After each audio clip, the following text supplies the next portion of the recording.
Are you really ready to take things to the next level? You're going to love our conversation today on Coach's Corner.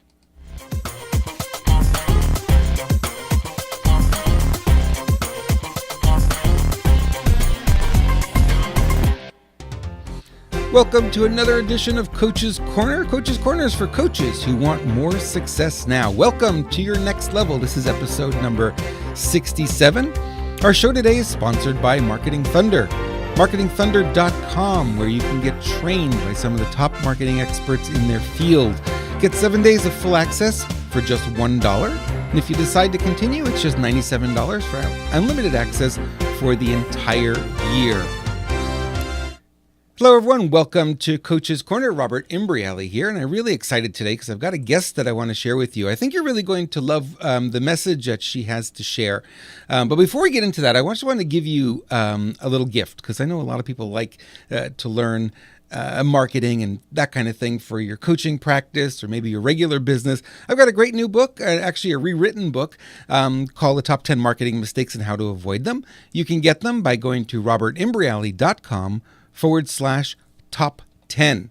That's a free download, and it's an article that I wrote, back in 1991, literally, and I had updated it recently because things that talked about in that article are no longer valid marketing strategies today. So there's a lot of content in there. It's actually a lot longer than the original article was.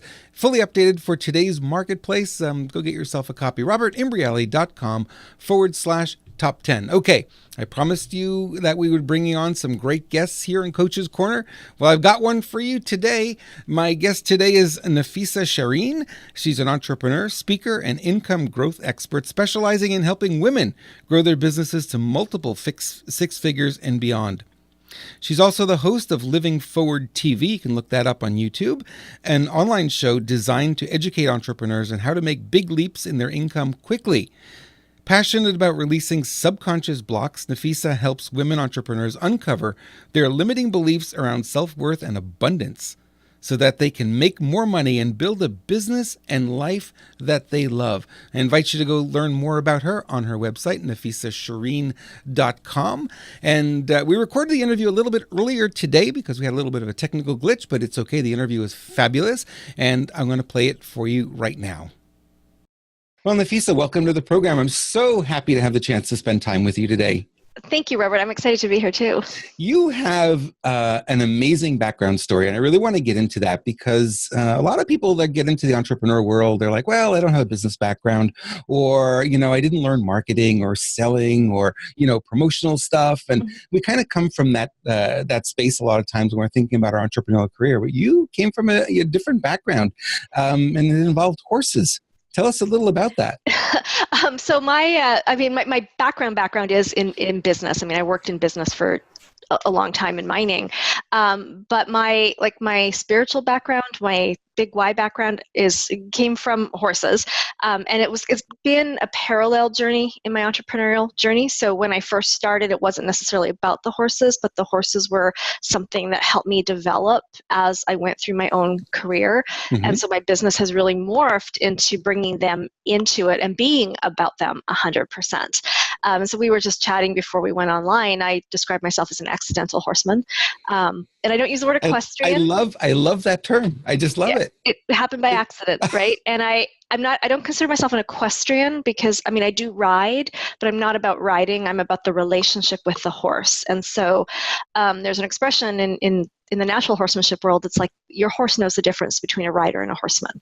And so that's where I've really striven to become the best horseman I can be for myself and my horse. And so accidentally, I was riding this horse with lessons. He was given to me, and then I was partnering with somebody, and then she left the partnership, and I was stuck with this horse that I didn't know what to do with, because I'm like, I was working up in Alaska. I still had my corporate career up there, and I would come home every 10 days. I'd take a lesson, and I'd go. So I wasn't exactly committed to this relationship. And then I had to realize once I had him on my own, I had to make a choice. I either give him away because I couldn't handle him, or I could just put on my big girl pants and figure this out. And I made the choice to do the latter. And as I went through my entrepreneurial journey, and I was so scared of horses. It was crazy. I'd ride, but I wouldn't ride without an instructor, and I wouldn't walk come from one place to another. So I had to learn how to take care of a horse, feed a horse, handle a horse, do all these things, overcome a lot of fears. And there was so many parallels in my entrepreneurial journey. And it was all really about how I was showing up and who I was being. Because this horse, they don't care, what you look like, what your house is like, if your hair is perfect. They care who shows up. And who shows up is how they react back to you. So if your horse is acting like not so nice, you got to look inwards. And so as these parallels were happening with my own personal journey and my horse journey, I saw a lot of parallels in that. And, I went from being the most scared, timid person around horses to owning my own ranch. Wow. I had five originally live with me. That was just a little too much in terms of work. Now we're down to 4. And I had to overcome a lot of things between fear of horses, fear of the money, because, buying a big ranch wasn't exactly a cheap investment in Vancouver. A lot of things. And so as this journey was in parallel, I saw a lot of parallels in the entrepreneurial journey. And so I've started to really bring this aspect into my work with my clients because I've seen the benefit for me personally. And I know that, there's so much to coaching. So it's one of the tools, and it's pretty magical because a horse is a mirror. And yeah, I love it because it's really, because your success in business or whatever it is you're trying to be successful in is not about external circumstances. It's all about how you show up. And they will hold up the most non-judgmental, safe mirror ever. It's pretty cool. It is wonderful when you're an entrepreneur because everything that you've experienced in your past and everything you've gone through, the challenges, the trials, the tribulations, all the fun stuff, the not so fun stuff, at some point it comes back and you can use it. And I love this idea with the horses being your mirror. That's brilliant. What a great observation. Well, they really are. And because they, horses, they're prey animals, right? And so they're always looking to survive. They have a fight or flight instinct, and generally it's going to be flight before they fight. And they've got no claws. No, they don't, but they have pretty big legs that can kick hard. And so emotional congruency is really, really important to them.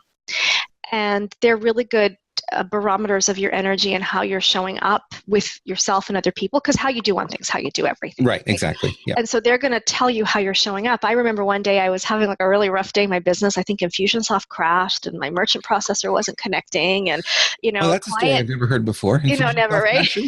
never heard that. and my client was having a hard day, and I thought, I'm just going to go to the barn and relax, right? This is before I bought this place. And I went down there, and I was carrying so much anxiety, and I get there and I put on a big smile. I'm like, hey, Chip, that's my horse's name.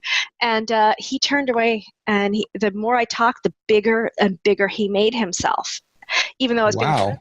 And then I finally had to let out and admit, okay, I'm in a bad mood. And then the horse turned around, because they can handle it if you're not having great emotions, but they can't handle the incongruency. So it's a great mirror and barometer. I have a pony here, and he's always checking in on people's energy and balance. Like it's so subtle. He will be gone if he's scared. So it's pretty cool. That is, I would have never guessed, and that's amazing to hear that. But you said the incongruency. Mm-hmm. So the congruency is you put on the smile, but in fact you weren't feeling that at all. You were feeling something different, and they still picked up on it. Yeah, that's amazing. They're excellent at it. But you know what? As people, we pick up on it too, right? Like if we're with people, we can pick up that it's not there, but we don't know what it is. And I think sometimes in our business, we might not understand why the sale's not going really well, or something's happening. We've said all the right things. We were pleasant. We don't realize that we are subconsciously communicating that incongruency. I do a lot of work in the subconscious realm as well with some of the stuff that I do. It's more fun to do with the horses because they can really show you where it is. And so being aware of that will help you come out into your own life going, well, where else am I not congruent? Yeah, because you can literally chase customers away or potential customers away. They'll get a gut feeling about it, and they'll go, I don't know, there was something wrong with that guy. I don't know, I want to hire him or whatever. Yeah. And, and we always talk about cleaning up your own vibration, cleaning up what's going on inside of you. Mm-hmm. And the better job you can do there, the more you're going to be attractive to these clients. Yeah. And so the horses help with that a lot. That is amazing. I would have never guessed. Neither would I. That's the thing. Right? And as I started to study it and witness it firsthand, like a lot of experiences that I've seen for myself, or even when I was as the rider, I would start to see these things happen, and I'd be like, wow, you'd see how the horse is responding. And Wow. and this is a riding expression, but one of my coaches would say, don't spook your horse, quit spooking your horse. I'm like, I'm not spooking him. And they would say, yes, you are, because you're tense, you're nervous, so he thinks something's wrong. And they respond to that. So they are very in tune to our energy. So in those situations, it was okay because I was scared, but he's more than willing to run me as fast as he can to safety. So you kind of had to like relax and be, because I didn't want that. No, not at all. So your background, your training when it comes to coaching and entrepreneurship, a lot of it sounds like it's been hands-on for you. You've been in the trenches and running businesses. And you mentioned mining as one of the worlds you were in? Yeah, well, I mean, you're probably familiar because I know you have a history in Canada. I used to be a CGA, Certified General Accountant. I studied that back in the 90s. I can't remember when I got my designation. And then I worked in construction and I worked in mining. I made my way to the top in a man's world. I was vice president of a copper mining company. But it was a really, it just sucked the life out of a lot of you. Yeah. But the job that I had up in Alaska, I loved because the part about the mining, being out in the field, being in the community, working with some of the indigenous populations was really, really fun. Because even though I had an accounting degree, I never did accounting. It was my doorway in, and I worked in project development. And so I really enjoyed a lot of the community development, the human resource development, and developing people. That was like a big part of what I did. So that part I loved. But before I started working in these bigger companies, I worked with a lot of smaller entrepreneurs in the late 80s and early 90s. And so I really missed that part. So my business experience comes from I've lost count, 23, 24 years, actually working in a corporate or for other entrepreneurs. And then my coaching, when I was actually in corporate, I had a really, really amazing executive coach. And I hired her when I was I think I was stuck at about $80,000 in income, which, back in, that was good money. That was good money, yeah. I think it was 2007, but I wanted more. And so I hired this coach, and I had no idea what I was getting myself into because I thought she was going to lay everything out for me, tell me what to do, give me a plan. Oh no, I had to learn about myself. So that was this isn't what I want. They're all wrong. You're going to tell me how to handle them. And it was really a lot of questions. It was nothing but questions to help me find my own answers. And I started to fall in love with coaching because I was kind of doing that, just not in a formal structure with the people I was developing. Right, yeah. And while I worked with this coach, I got promoted. I had a 7-figure year in corporate. My life just was so incredible. And I was such a believer in the power of coaching because it was firsthand. And so when I left this role up in Alaska and I ended up working at this company in Arizona, it just didn't have that same satisfaction, and I felt like my soul was sucked dry. So it was a natural transition for me to leave, become an entrepreneur, and start coaching, because the last thing I wanted to do was open an accounting firm, because A, I wouldn't know how, and B, I didn't want to do any of that. And so your passion's not there. There's no point to it. No, right? Work. Yeah. Yeah, but then I invested tons of money in getting certifications, and I think it's more than the certification, because the certification, I think, just represents the education behind it. So right. Originally I went and took a weekend course and got a certificate, but I was like, well, that was 3 days and $1,000 I'll never get back. And I have no idea what, I can call myself a coach, but what does that mean? So I've consistently invested in training and, NLP coaching, master coaching, money coaching, just to constantly be educating myself in a formal setting, as well as my own research and reading and on the side. So I geek out on that. Yeah, and coaches never stop learning. I mean, the truth of the matter is there's always more to do. And, know, like you, I cut my teeth in coaching back in 1995, and I started to coach, and it was the most amazing feeling to be able to help somebody, help them up and get them back on path for their life based on what they wanted, not what I wanted. Exactly. And not giving them a system, exactly. Asking them questions and letting them do the talking and let them find their own answers is really what we do as a coach. We guide them. I think one of my favorite things a client can ever say to me was, "Oh God, I hate that question." Like, yay! Or that's a really hard question. It's like, yes. That's the one you don't want to answer, right? It's the one that's been keeping you stuck. So let's answer it today, huh? Yeah. So you've been coaching now for a few years. It sounds like probably a decade or so, I'm guessing. In my own business, it was funny. Just yesterday, I got my Facebook memory that I gave my notice at my job up in Alaska 7 years ago. Oh, so that's when I started. And then I said, how did I word it? I had a couple of insignificant flings with some corporations as I went back, and then went back. Then I came back to coaching.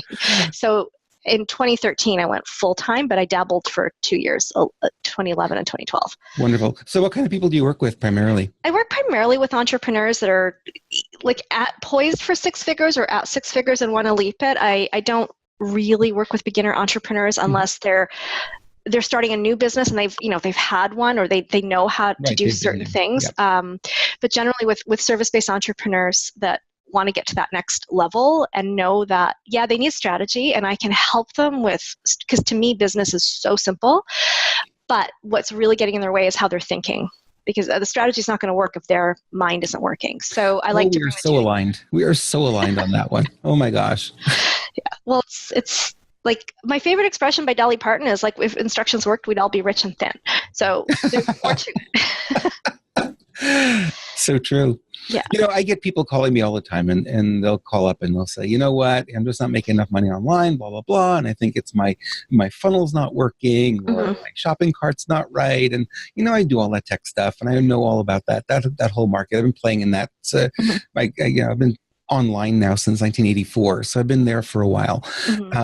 But what I find I'm going to say 99+% of the people that I work with, that it's what's going on between the ears is what's stopping them. Completely. Because you can give, and I've done this many times, given seminars, and let me teach you a formula that works in business to help you take that business to the next level. And then what happens is 1 out of 100 will do it. Exactly. And the other ones continue to struggle. Yeah. And even with, the funnels and the tools and everything, I liken it to, if we're going to take it for horsemanship, it's kind of like you can have all the greatest saddles and bridles and bits and stuff in the world, but if you don't have a relationship with the horse, like it's no substitute for the relationship with the horse.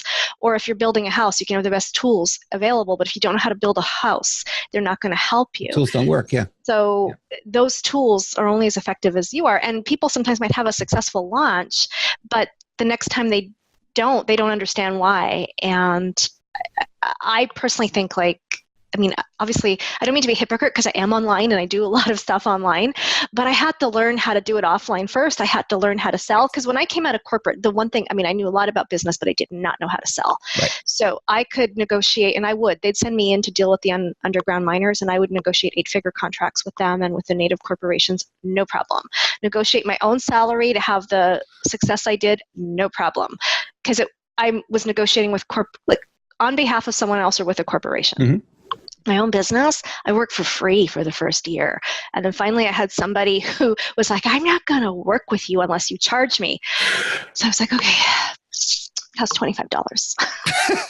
She goes, whatever, that's your problem. So I get that. And so and that was all internal. I knew how to negotiate. I knew how to ask boards of directors for budgets of $40 million, but I didn't know how to sell for myself. So it didn't matter how much I knew about business or technology or any of that. So it was the value piece in between the ears. And I think and I believe we all need to know how to sell in case the internet goes away or Facebook goes away, right? So that's the big piece, and that's the part that scares a lot of people. Well, I think you need to know how to sell no matter what. Every bit of your life you're selling, and you don't realize it, you don't recognize it. You're selling yourself to your mate all the time, right? Totally. You're selling yourself to your friends, you're selling yourself to your associates, your boss, so on and so forth. So these are really, really sort of foundational skills to have. And like you, I didn't have them either. I went into selling, kicking, and screaming when I was working for Anthony Robbins and Associates in Chicago. Mm-hmm. It really was a sales position I took on, although it was under the guise of a coach. And it wasn't until I figured out how to coach my way to sales that the thing started to really work for me. Because if I went in just to selling, no, I don't want to do it. Who wants to do it? Nobody wants to do it. And that still, it's the only thing that moves money. And so there's a lot of mindset stuff around that and how effective we can be. And I believe that even if we're not having a conversation and we have a buy now button, whatever it is we're believing is coming through in our copy and I'm Oh, going it to is. sound Yeah. totally woo-woo, like it's energetically coming across the screen, whether we're authentic or You're not. not woo-woo. I live by that. So Okay. very true. And, it's all vibrational. And then you look Yeah. at that and you look at the person who's charging the $25 or the person who amassed an email list and is too afraid to send their first email out. Yeah. Or they'll send an email out and you'll ask them, so how'd the email go that you sent out last week? And they go, well, I'm still waiting to see what happens. Yeah. A week later, if it's And going to happen, it's going to happen in the first hour. That's it. After that, it's gone. So like study your analytics, figure out what you did right, figure out what you did wrong, Right. and be willing to look at that. And, I'll tell my clients, like, just get the email out. Like, you might not get an answer, but you got to be okay with that. Yeah. Because that's how you learn the next No answer things. is still information. Yeah. And I think a lot of people kind of get afraid of that. And really where the psychology is behind it is what will other people think? That's what's scaring them. It's like, well, totally. If I go out there and I try it and I fail, people are going to think I'm a failure. Yeah. Well, the truth of the matter is the most successful people out there fail more than they succeed. Yes. You only see their success. Right. And, social media has been really bad for us for that because what do we see in our news feed? The show reel, the highlight reel. Success. Yeah. Oh my God, I'm not anything like that. But what you don't see is all the days when things aren't working out and people are pissed off and they're angry and they're depressed or sad or it is. We go through all these range of emotions. We all go through it. Oh, totally. And I mean, I'm the first to admit, like I'd never say I have all my stuff together. Like I don't. And people sometimes ask me, how do you manage it all? I don't. Like, stuff doesn't get done. So it's just about prioritizing. You do the best you can, and prioritizing is laundry's just going to sit there. Exactly, and prioritizing is an amazing skill. If you're able to do that just with your day and put the top 3 things you want to get done for the day and just work on those, focus on those. And if you get them done before lunch, everything else is a bonus. And be okay asking for help and things that aren't moving, that you need to take care of in your life, but aren't moving your business forward. I mean, I look after 4 horses. So I had to ask for help and hire help for doing some of this stuff because, like in the horse world, there's this pride about doing it yourself. But I'm like, I don't want to shovel stalls all day. I have a business to run, and the time I spend with the horses, I want it to spend working with them or working with clients. So, there's a lot that could not be done, and so I have to choose what can't be done, and then I have to also go, okay, what's really important to be done, but that I don't have to do. And so, not being afraid to ask for help is huge. And then sometimes I got to pay for that help too. Yeah, and that's the thing too. I mean, a lot of people will sit on the sidelines for a year, 2 years with an issue that could be solved by somebody else. And this is where I think coaching really is a power strategy for a lot of people. When they look at their lives or they look at why their business isn't moving forward, and they can get stuck there. They can get stuck there for a week, a month, a decade, or a lifetime. Yeah. And one conversation with a coach can open up the floodgates to bringing them to the next level pretty quickly. Well, I have to share a story with one of my. She's a dear friend of mine, but she considers herself a client because she's had a lot of results. She's the only friend I coach. But I remember she was being very headstrong about something, and this was in her corporate days, and she was banging her head up against a wall, and she wasn't succeeding. She wasn't getting past this level of income. She wasn't getting what she needed with people, and her approach was literally a bull in a china shop. Now, she's Eastern European, so she would just say, this is my culture, right? Yeah. And her dignity, and she wasn't going to be wrong. And I remember she was sitting there slamming her fist on the table. And I remember saying to her, well, this sounds like this is really important to you. Yes. And it sounds to me like, I can't remember what I said, like your approach or however, I can't remember what that part is important to you. And she goes, well, yes, because my culture, blah, blah, blah. And I said, so I'm just curious about one thing. How's it working for you? Oops. You could literally, the room went silent and you could see her eyes spinning. She has now, she didn't change who she was, but she started to look at how she was showing up. And then she would send me emails and I would ask her, how would you respond if you got an email like this? And I would help her rewrite it. And now she's gotten to the point where she was traveling the world, making multi-six figures. She's got her own accounting agency now, all because she asked herself one question. She said that one question changed her life. There was a lot more to come after that, but if she wasn't open to that first question, and it just made her think like, wow, yeah, I'm right, but I'm not getting anything I want. Right. And we never look in the mirror, right? And Yeah, the sad part is a lot of our friends don't give us honest feedback. yeah, You know, in my case, it's always been, oh, you're excellent. You're excellent. You don't need any help. You're perfect. You do everything. And it's like, but that's not helping me no, because I can't grow with that. So I yeah. have to go out and seek other people who can really look at what I'm doing and say, you know, you're doing this over here, but maybe if you, you know, and give me some really some feedback where I can look at where I can improve, because we can always improve. We can. And that's an important thing you said too about our friends, right? Like, I mean, Yeah. I just happen to do that because of the nature of the relationship. But I think a lot of times we will, and a lot of entrepreneurs will ask their mom or their sister or their best friend, and that's just not how you're going to grow, because they're going to want to keep you safe. They're going to want you to feel good and not be necessarily be attached to your growth. And so they won't ask the tough questions or hold Right. up that mirror. And so I think for entrepreneurs, especially, but I mean, I work with entrepreneurs, but any area in your life, like if you're trying to get results in fitness or relationship or spirituality, like whatever it is you're trying to do, like even with my horses, like the coaches I hire, they have to be willing to tell you or ask you the tough questions and Yeah. push you well beyond your comfort zone if you want to improve whatever thing you're trying to improve in life. It is so true. And you know, your friends, I don't know that that's really their role. Exactly. And that's why I think, you know, when people consider, it's like, well, how do I get to the next level, or I feel Yeah. stuck or whatever, who do I turn to? Well, you know, this whole area of coaching has just exploded. I mean, it's just really come on the scene. When Yeah. I started coaching in 1995, I put business coach as my title on the business card. I'd hand it to people, they'd look at that and go, what's that? Yeah. Yeah, they had no idea. And it's really come a long way. I think Yeah. coaching is now accepted in our society as something Yeah. that is here to stay. And Yes. if you recognize it as an entrepreneur, I mean, the ones who really get to the forefront, and you know, I was trained by Tony Robbins, so Mhm. I look at his meteoric rise to success. You know, here's a 19-year-old kid, high school dropout, and he's doing what, 75 million a year. Not too bad, you know? I mean, Not too bad, yeah. but it's a good place to start, right? Yeah. So you look at how did he do it? Well, he learned from the experts. He always went to the top of the field, Yeah. learned from those people who had already done it, who had already been there. And I Yeah. think for a lot of us, that's what a coach can be. A coach can really guide us to, you know, through the weeds, if you will, and say, you know, you've been banging up on this tree here, but the path is just 2 meters over to the right, and you've got this wonderful path. You can get to the next level, which Yeah. sometimes you just can't see it yourself.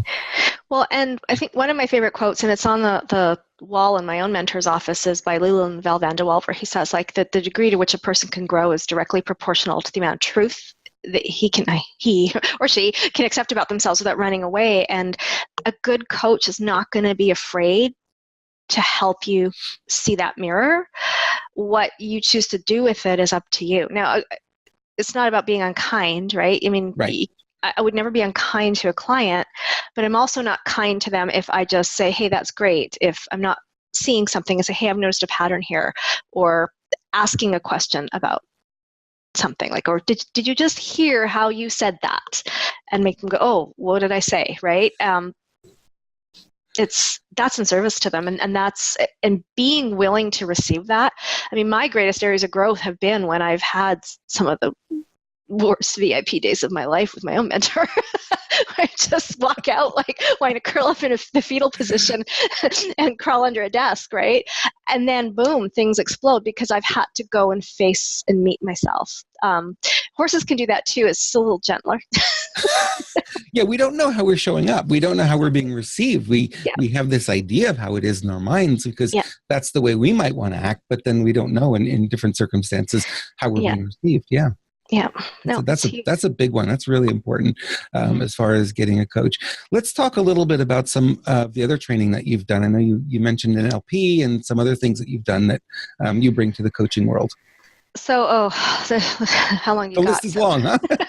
Well, I mean, I was already experienced in coaching, having had this coach for so long in corporate. And so when I came out, I studied with, I think, I can't remember the name of the school, but they were ICF approved. And so through that, I did the basic life coaching. I did their business coaching modality and then just ignored it because I'm like, yeah, no, that's too simple. And then I worked with a few money coaching certifications, and because I've done NLP, I've taken Psych K, which is working at the subconscious level with people. So I'm an advanced facilitator for that.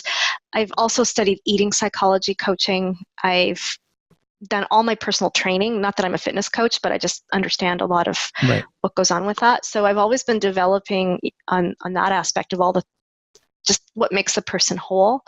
So it's just been this ongoing journey, and I'm so fascinated by human behavior and emotion.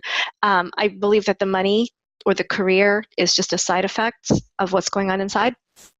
And so it's always really cool to see how they're connected and how these really deep core beliefs are affecting results in people's lives. And, money, like I said, it's a doorway, but what do we want money for? We want money to make ourselves comfortable. We want money to live out our dream. We want money to do good work in the world. Like I couldn't have 4 horses in a ranch without money. So it's really about our purpose. And so many emotions get tied up if we don't have enough money, or we go into survival mode because we think it says something about us. And then if we can dig deeper, and that's where all this coaching study started with me, because when I first started studying coaching, it was very basic. It was, what would you like to accomplish today? And, ask a serious set of questions and give the client a to-do list at the end. And that never felt right to me. Right. I felt like the story does matter. You don't want a client to get caught into a downward spiral, and you do want to be solution focused and forward focused, but let's understand what's going on. So that's what led me into studying some of this subconscious mind processes and how to work in transforming that. And we do through muscle testing to test it. And that's why the horse stuff was really fascinating to me, because we got to go really under the surface, because we can make a commitment and a to-do list on a coaching call, but if we haven't actually subconsciously committed to it, we're not going to do it. And so it's just been this ongoing study of how, why, and what creates the shifts. So, it's hard to really pinpoint one course or talk about. I'm just never done with it. There's still so much. You are so on point, though. I mean, so many of the coaching trainings that are out there, it's like, well, here's what you do in your first session. You ask these 5 questions. And here's what you do in your second, you ask these 5 questions. I'm like, this is not coaching. Where's the intuition in that? Where's the feeling? Where's the reading the person's body language, or reading their energy pattern, or trying to feel what they're really going through and allowing them to express themselves in a way? Because coaching for a lot of us is really just being heard. Yeah. And we hire a coach. Why? Because no one is hearing us.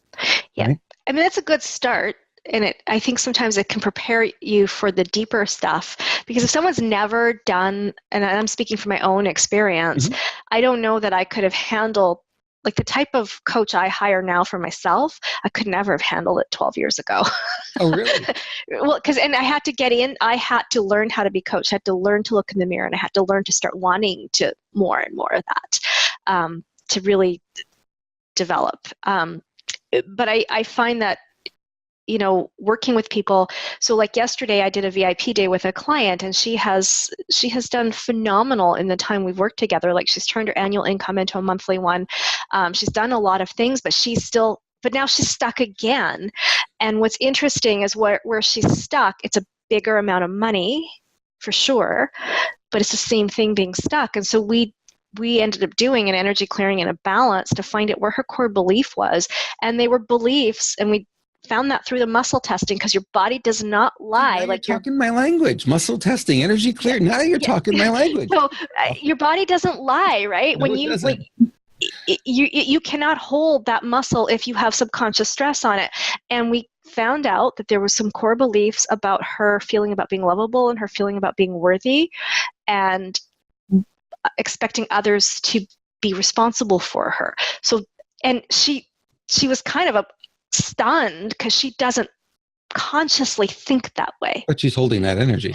But she was holding that energy, and it was just wow. And it was a long balance and clearing, because it was really stuck. We had to do it a few times. And so it was and it's really cool when a person's willing to say, well, I don't think that way, but I'm willing to accept that I subconsciously think that way because I want to clear it out. And it was fascinating, because if you were to actually have a conversation with her, she's probably one of the most self-responsible people you could talk to. And then yet this worthiness and self-responsible piece were stuck subconsciously. Well, I'm excited to see what happens for her. That's also what's driving it, is the fear of it. You'll push so hard in the other direction. Yeah. So it's I just think I don't know, I love it. I never get tired of human psychology and human behavior. It's Yeah. like for me, it's just like a passion. I just like love to see why people do what they do, and Mm-hmm. what result they're getting with it. Because obviously, there's a reason they're doing it. They're getting Mm-hmm. something from it, and then being able to help them correct it on their own and for their Yeah, own reasons, not my reasons, and let them exactly. find their own path. And it's like, when you have a VIP day, and at the end of the day, your clientele turns to you and says, I got my money's worth after the first hour. Yeah. Right. And you hit it. And it's like the rest of it's just sort of bonus. And it's Exactly. there is no better feeling than that as far as a coaching. No, it's really, I mean, I think too, one of the things I really had to learn, and this is part of my own growing, is not to be attached to the outcome and have to realize you can't want it more than they do. And just big lesson a to big learn. lesson. And Oh, yeah. and sometimes it's still hard, right? If the client doesn't want it, or like that they say they want it and they don't transform because they don't want it enough. It's hard, and I've had to let go of that.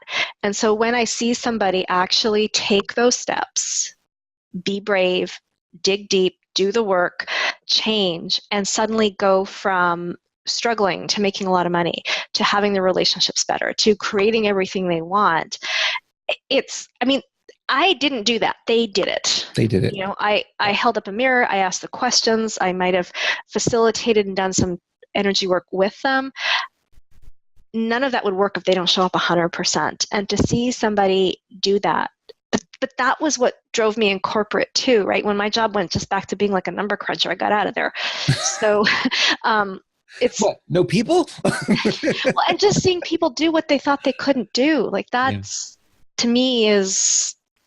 I think that's the best thing ever, because everybody is capable of creating exactly what they want in their life. And I've been told, no, you can't, or you're not qualified, you're not capable, you're born on the wrong side of the tracks. I mean, the town I was born in, where we were, like, Pancor was considered the poor part of town. Just all these things that if I had kind of listened to everybody myself, and this is probably why I'm so passionate about it, I look at their Facebook pages, and I'm not judging, like, I'm not at all. This is like self-reflection. When I was 19 or 20 years old, everyone thought I had reached the peak of my capability. And I see where those same people that I would have been with, they're still there. I mean, some of them still live in the same house they lived in 1980. Oh my gosh, yes. I refuse to believe that about myself. And I consider myself to have beaten the odds. Like, am I as successful as some other people out there? No, but I don't care. I've got everything I want. Who's measuring, right? Who's measuring? I don't care what other coaches are doing, what other entrepreneurs are doing.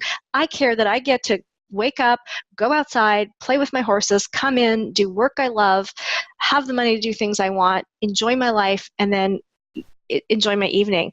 And I created that. So I know it's possible for anyone else to. And my thing is horses. Everybody has their thing. And I think, like, if you have a thing, you can have the thing. Like, just go for it. So that's why I'm so passionate about it. But you can't get it if you don't do the work to become the person that gets it. And if you've got the desire, you can make it happen. Like, I'm living proof of that. Absolutely. And, I use the analogy a lot of times when people say, well, what is a coach? What does a coach really do? And I explain, and I say, we're kind of like a waiter in a restaurant. And they're like, well, I don't understand that. Well, the waiter is going to do what? Well, they're going to greet you. They're going to get you seated. They're going to make sure you're comfortable, and they're going to take your order. And your order is really what you're coming to the coach for. They're going to take the order, and they're going to go in the kitchen. They're going to go get all this done. They're going to put this spread out in front of you. And that's where your hands you're done at that point. You can't control what that client does. Yeah. Well, sometimes you'd like to grab the fork and force feed them, but is it going to happen, right? It's up to them to grab the fork. It's up to them to eat. You've shown them, you've set the stage, you've made the environment work for them. And then you've got to kind of be hands off and let it go and let them take it from there. And if they're not taking it from there, well, let's have another conversation about that. Let's find out where the fear is or where the block is that's keeping you from taking that first bite. Exactly. Mm-hmm. Well, and that's why, like, when you ask about the coach training journey, why I continued to study, because in the beginning, when I was a coach and I was just doing it very simply, I would see people continuously, not everybody, right? But I would see where some people would take action, others would self-sabotage. Right. And there was no explanation for it. And, I remember having one client, this was years ago, where she finally got her very first paying client, and she would not take payment. And I didn't understand, that part I didn't understand. I had trouble asking for money, but once somebody said, I had no problem writing a credit card, right? So I didn't understand that. And that's when I realized and I knew, okay, there's something deeper here. And those were the type of things that would lead me, whether it was my own clients or my colleagues' clients, or just colleagues of mine not taking action, what led me to think, okay, it's more than just what to do. So that's what led that study to and it's ongoing. Yeah, it is. And you'll always run into something new with every client you work with. There's always a new thing that's come up. It's like a new story or a new block or a new something that we can learn from. Yep. And it makes us better coaches. I did that when I was working for Anthony Robbins and Associates in Chicago. I coached over 2,000 people over the course of 2 years. Oh, wow. And all face-to-face, an hour at a time. I was sitting in hotel lobbies, and they would just come in every hour on the hour, and I'd work with them. And while it was a lot of work and I completely and totally burned out at the end of those 2 years, the truth was, it's like it was a fantastic training ground for me, because I got to see everything. Yeah. I mean, I worked with people who were suicidal. I fixed and repaired so many relationships and marriages and relationships with children. And it's just like on and on and on. And then I realized it's like, wow, this is all really good. I really want to work with the business owners. I really want to work with those people who, have that entrepreneurial bug, because I've got it and I've been bitten hard by that, and it's like, I really understand our plight different than it is for most people. Yes. We're often alone, and we often don't have the team around us. We don't have the feedback that we need. And entrepreneurs are, the entrepreneur word is actually a French word, and it translates to undertaker in English. Mm-hmm. Right? And you look at that and it's like, well, that makes a lot of sense. We are undertakers. We undertake everything. It doesn't matter what it is, we're going to do it. Exactly. and that is a double-edged sword, because yes, you've got a lot of skills, and I'm certainly one of those with a list of skills that goes on for miles. But where do you specialize? Where do you really bring it all into focus? And where do you, take it where you're going to actually follow that one skill, that one thing you're going to do that's going to take it up? And coaching was excellent for me, because I can go in any direction with somebody, because I've got so much background, so many different areas. And that's why for me, it's just like absolute passion. Love it. Same here. That's why I love it, right? And then when I work with other people to answer that question, they might have a lot of skills. Not all. I mean, some of my clients are coaches, but not all of them are. Right. The biggest factor for success is being in integrity to yourself and alignment with what you really want to do. Like if you're making money doing something you don't like, that money's only going to be temporary, because you're not going to like doing it. And again, that subconscious communication and you'll see your money go down. And so, I mean, as a coach, it's cool because I get to bring it all together and do what I love. And I just think anybody that has a business should, if they're not loving it, examine it before you hit a wall and run out of money. And start to bring in what it is you love to do. But there's value in hitting that wall. There's value in running out of money. There's value in getting that way, because a lot of people don't make the change until they hit that bump. Yeah. And then when they hit that bump, then they're like, okay, what happened? It's like, now I'm ready for change. Yeah. Well, I mean, there's so many people that are making businesses out of some of the most crazy ideas, but they're doing what they love. Yep.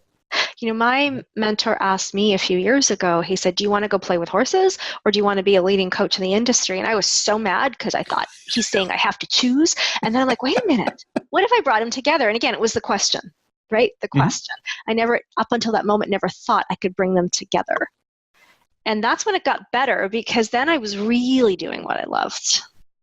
That's awesome. Right? So I think people need to ask themselves that, like, are you doing what you love? Yeah. And for me, it's there's the marketing background that's really strong and really well known in the marketing industry. And that's great. But I won't want to do that full time, but I still want to do the coaching. So you can be a marketing coach, but I really want to keep it just there, because I've got all these other skills on the personal development side. So being able to combine those two for me was my magic mix. And that's where it gets exciting for me. Well, and I've seen it too with clients, like when they actually are willing, sometimes it can be really hard to let go of an income stream, because, you bring I'll bring the strategy piece into it, and we'll look at the nuts and bolts of the numbers. And it can be hard to let go of an income stream if it seems profitable, because, profitable is not the right word. They see the cash come in. They're not actually even looking if it's profitable. Right? Okay, there's cash coming in, but what's cash flow is good, yes.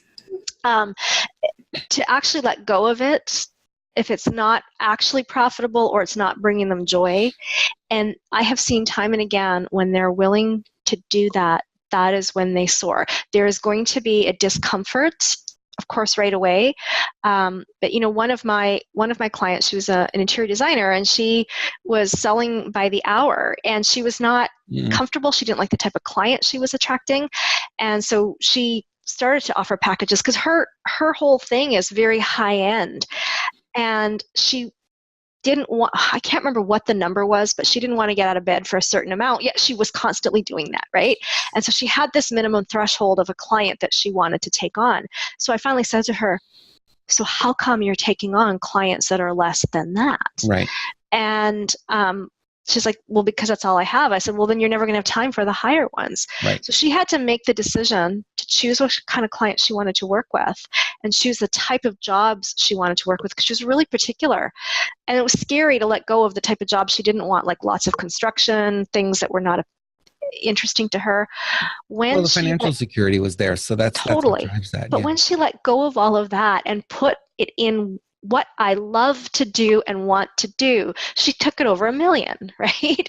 So it's so important. I had another client who was struggling forever to even get her first client. She was selling she was working with a lot of government tenders and doing work that really didn't light her up. And in our VIP day, she told me what she really wanted to do, but she was comfortable with this work, and we talked about how do you bring them together. And it took her a bit to figure it out. But when she let go of what she didn't like doing and focused on what she loved doing, she enrolled a 6-figure client. So it can't be understated, the value of going for what you love. No, it can't. And that's a huge lesson for a lot of people. And change always brings a little bit of discomfort. That's normal and expected. Mm-hmm. And if you're prepared for that mentally, it won't be as bad. And if you believe in yourself that you can make the money, then you'll figure it out. Exactly. You'll figure it out. Yeah. But you got to be willing. Getting back to what we talked about earlier, you got to be willing to sell. Absolutely. And your coach being the cheerleader behind you helps a lot too, because you're not necessarily going to have it from your friends and family. When you say, hey guys, all of a sudden I'm going to do this, and they go, we don't know you as that. No. Oh my goodness. When I left the corporate world to become a coach, it was crazy. And I think everybody goes through that. Yeah. They're like, are you going to be a fitness trainer? What are you doing? Are you going to do this? Are you teaching? Because I was really into health too. So they thought I was teaching cooking classes. They had no idea. Are you a psychologist? Yeah. So if I didn't have coaches to help me stay on path, I would have gone back to a job, especially. And I think a coach is really important, like when you're at your pit, because that's when it's so easy to say, like, forget it. I'm just going to go back and get a job. Yep. And that's where the coach is really necessary. I mean, it's not only necessary, I think it is vital to the process, because you can't get through that with people, trying to chip away at your motivation and chip away at your belief about, hey, I want to do this. I really want to do this. And they chip away at your dream. And before you know it, it does not take that long. And all of a sudden you go, well, I guess I really don't want that anyway. I'll stay here doing what I don't. There's no way I could have been, I'm an accidental horseman. There's no way I could have afforded a multi-7-figure ranch, had the confidence to bring horses here when I was scared of them without a lot of coaches. Yeah. In my personal world, in my business world, with the horses. I've invested a lot of those coaches too, because everybody I knew, my friends, would be like, you can't do that. That's too expensive. That's not practical in the Vancouver area. You're too scared of horses. And they were saying it from a place of love, really saying that from a place of love. Yeah. And so, when I am so pro coaching, I know it seems very self-serving, because obviously that's what I do. But I'm pro coaching because of the effect it's had in my life. And I'm a coach because of the effect it's had in my life.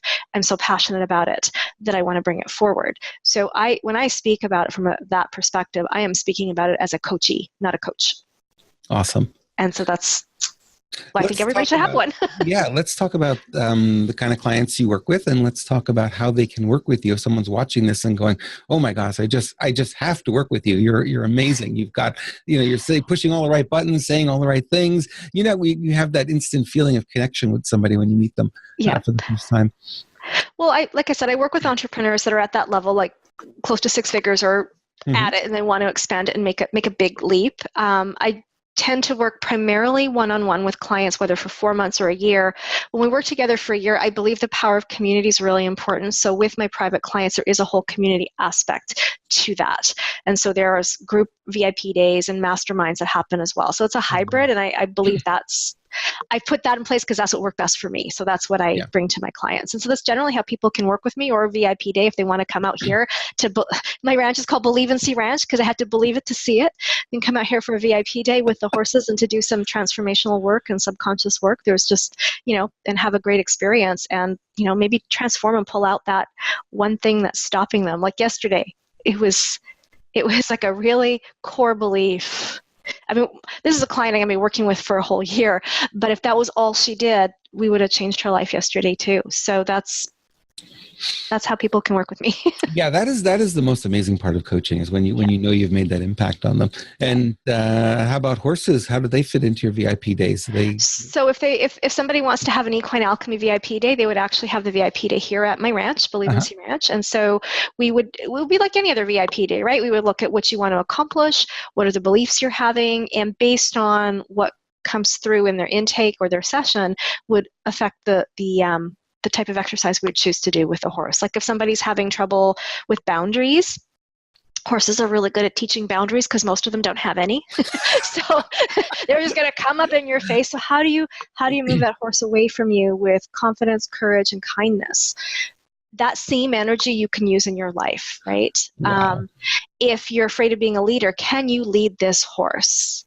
And we'll help you, teach you how to lead it. And other exercises too. One of my favorite exercises to do, and people might hear this and think they can cheat, but they won't be able to cheat. So the horse won't allow it, huh? The horse won't allow it. So, like as coaches, we all the time, we do our future gratitudes, right? So this is, it's this date and I've accomplished this and I've done this and I've done that. So at the end of a day, there's all kinds of exercises we could do with the horses, right? So this one I love. So at the end of the day, we would talk about like, okay, where are you 6 months from now? You've made a lot of decisions. What have you created and what are the actions you've taken? So they're going to write that out or say it or however. I'm going to give them a horse and a lead rope and ask them to say it out loud and walk that horse. If the horse doesn't follow them, I know they don't believe their own story. I could find it out with muscle testing too, but it's kind of fun to do it with a horse. Wow. And that's because horses are prey animals. There is that energetic connection. There's two pieces to this. They're very energetic and they can tell when you're not emotionally congruent. So there is that magic aura piece of it. And science, so for the left brain geeking out people, horses are prey animals.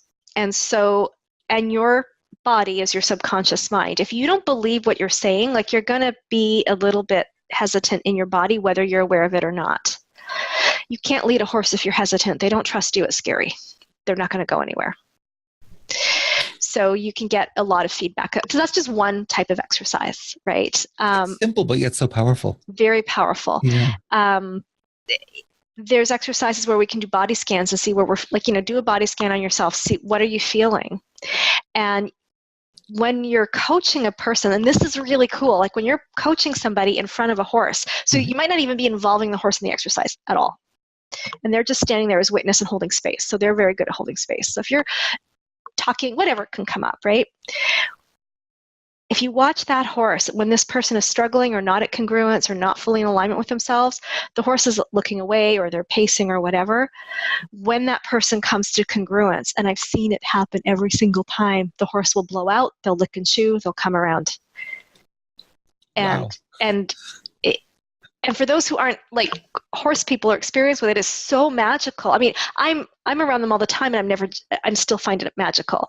But if you've never experienced that, it's even more so. And I've seen people just be brought to tears from that. And then if you're brought to tears, you're not going to have a more compassionate witness than a horse. That's true. So there's a lot of truth finding out, and then we take that information and put it into action plans, because we can think and muscle test and transform all we want, but if you don't take action, nothing's going to happen. Awesome. Now on your website, you have all this information, right? All these different coaching packages you offer. Yes, we do. Yeah, we have it as coming soon for Equine Alchemy VIP days, but I I haven't written the copy yet, so you can still contact me because we still do them. I've got to get that page up. You can book it. You just can't find out anything about it just yet. No, but you can talk to me to find out about Okay. it. Do you offer a discovery session? Do you offer? Absolutely. Okay.